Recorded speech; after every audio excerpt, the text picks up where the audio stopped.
नमस्कार, आप देख रहे हैं आरजे भारत न्यूज 7 और मैं हूं आपके साथ श्वेता। तो चलिए रुक करते हैं आज की प्रमुख और बड़ी खबर पर।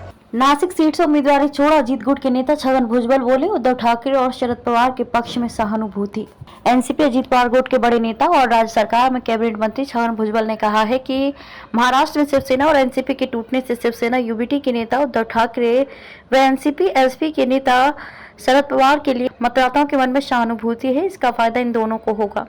इसके चलते बीजेपी की नेतृत्व वाली महायुति के लिए जीत का मार्ग आसान नहीं है। इतना ही नहीं, भुजबल ने कहा कि प्रधानमंत्री नरेंद्र मोदी पर लोगों को भरोसा है, एक बार फिर उनकी सरकार बने, ये लोगों की इच्छा है। लेकिन बीजेपी के 400 पार के नारे को लेकर लोगों में डर भी है। भुजबल ने ये बात एक चैनल को दिए साक्षात्कार में कही।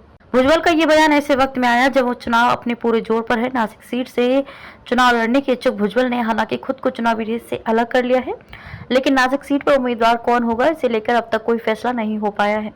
अजीत गुट से नाराजगी, भुजबल ने इसको लेकर भी अपनी नाराजगी व्यक्त की है।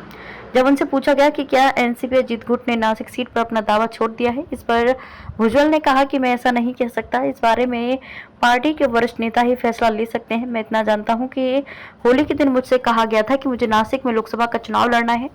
मैंने खुद ये सीट नहीं मांगी थी, लेकिन जब मुझसे चुनाव लड़ने को कहा गया तब मैंने इस बारे में सोचना शुरू किया। भतीजे के लिए टिकट की चाहत, 2009 में मेरा भतीजा इस सीट से सांसद रह चुका है।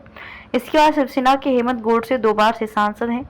अमित शाह के कहने के बाद जब इस सीट पर उम्मीदवारी घोषित नहीं हो पा रही थी तो मुझे लगा कि कहीं मैं ही तो अड़चन नहीं हूँ, इसलिए मैंने चुनावी रेस से हटने का फैसला लिया। लेकिन मेरे हटने के बाद भी अब तक इस सीट पर उम्मीदवार घोषित नहीं हो पाया है। समता परिषद को उम्मीदवार उतारने की तैयारी, भुजबल ने खुद को भले ही नासिक सीट से चुनावी रेस के बाहर करने का सार्वजनिक ऐलान कर दिया, लेकिन जिस महाराष्ट्र में ओबीसी समाज के संगठन समता परिषद, जिसके कर्ता धर्ता खुद भुजबल हैं, उन्होंने उम्मीदवार चुनाव में उतारने की तैयारी कर महायुति पर दबाव बनाना शुरू कर दिया है। आपको बता दें कि भुजबल मराठों को ओबीसी कोटे में से आरक्षण देने के खिलाफ सबसे ज्यादा खुलकर बोलने वाले नेता हैं, इसलिए मराठा समाज उन्हें लेकर नाराज है। ऐसे में भुजबल की समता परिषद ने नासिक और छत्रपति संभाजीनगर में ओबीसी उम्मीदवार खड़े करने का मन बनाया है। खबर है कि नासिक से दिलीप खैरे और संभाजीनगर से मनोज गोड़के ने नामांकन फॉर्म लिया है। दोनों समता परिषद के पदाधिकारी बताए जाते हैं। खबरों में अब तक के लिए बस इतना ही।